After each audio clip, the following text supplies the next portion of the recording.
Welcome to ReviewMean, the channel where we go an extra mile to simplify your movie decisions. Today, we will be analysing The Smashing Machine, directed by Benny Safdie, starring Dwayne "The Rock" Johnson and the great Emily Blunt.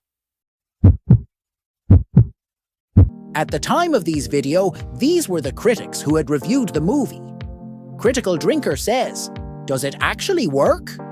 Well, sort of. It's not going to win him any Oscars, that's for sure. The script is kind of flabby and meandering at times, and the finale doesn't deliver on the emotional satisfaction that the rest of the story promised.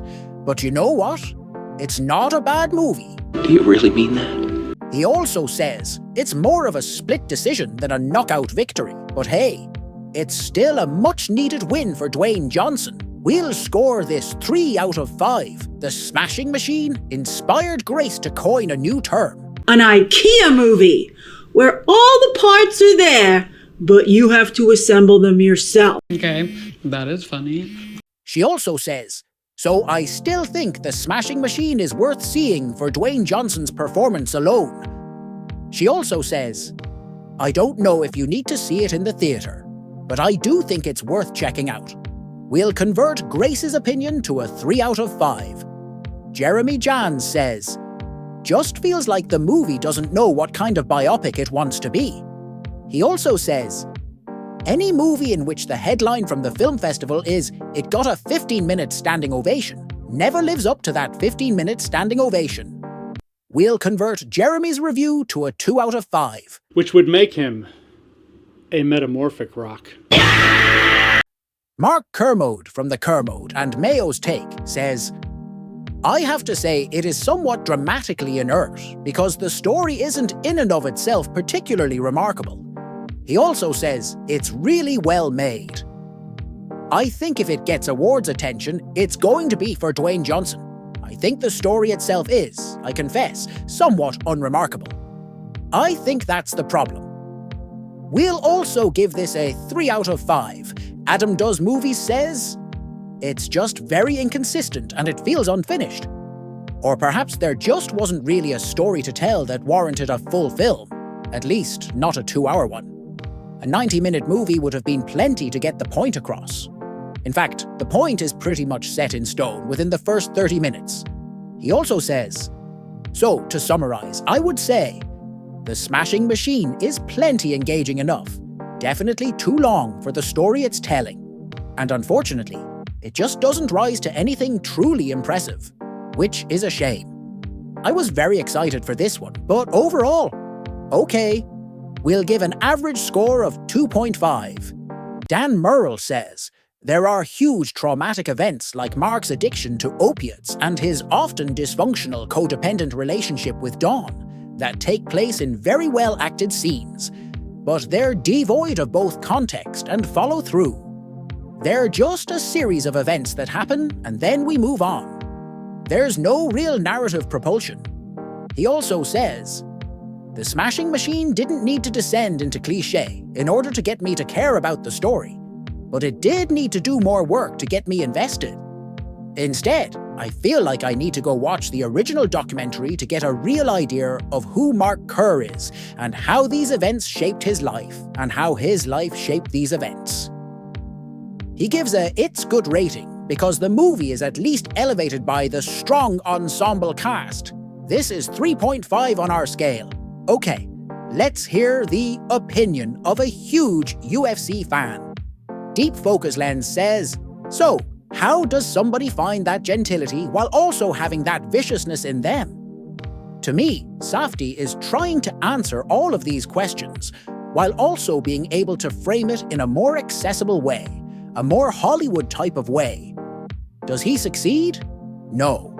She also says, another thing I noticed is this movie doesn't seem that interested in fighting, which is okay, but it's like, then why make, the climax of the movie associated with fighting?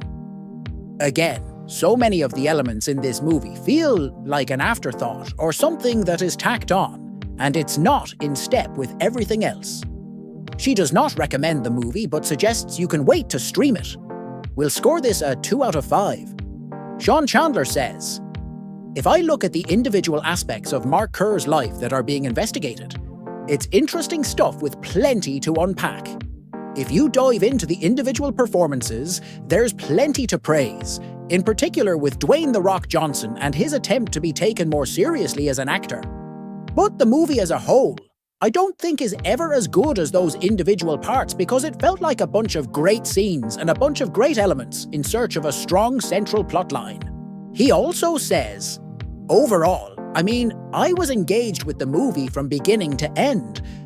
The parts I think are certainly easily great enough to make the movie worth watching, but it's a movie that was never as good as I think it could have been with a stronger central journey for our character, more focus on themes, or finding a way to pull them together in a unified sense, rather than just kind of this snapshots approach that it took.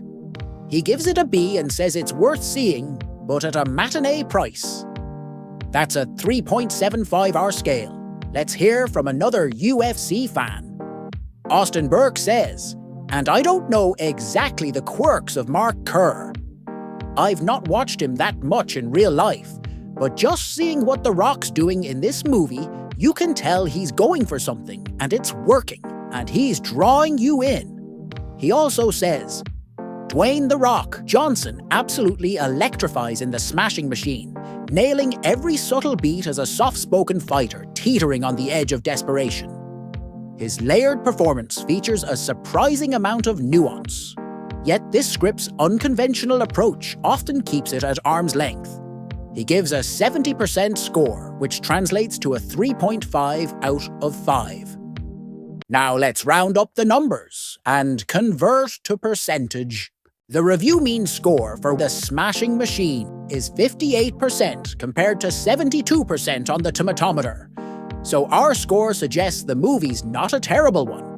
But it's not great either. Let's just say The Smashing Machine doesn't quite smash, but softly lands. A decent effort, some solid craftsmanship, and just enough heart to keep it from falling flat. If you're curious about Dwayne's serious side, go for it. Just don't expect your jaw to drop. There you have it, folks.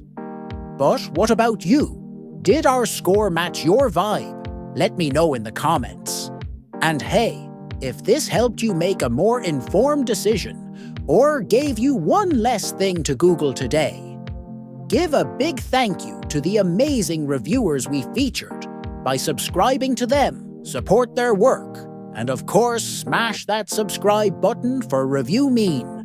Like, comment, share, and I'll catch you in the next video. Until then, let the numbers do the watching for you.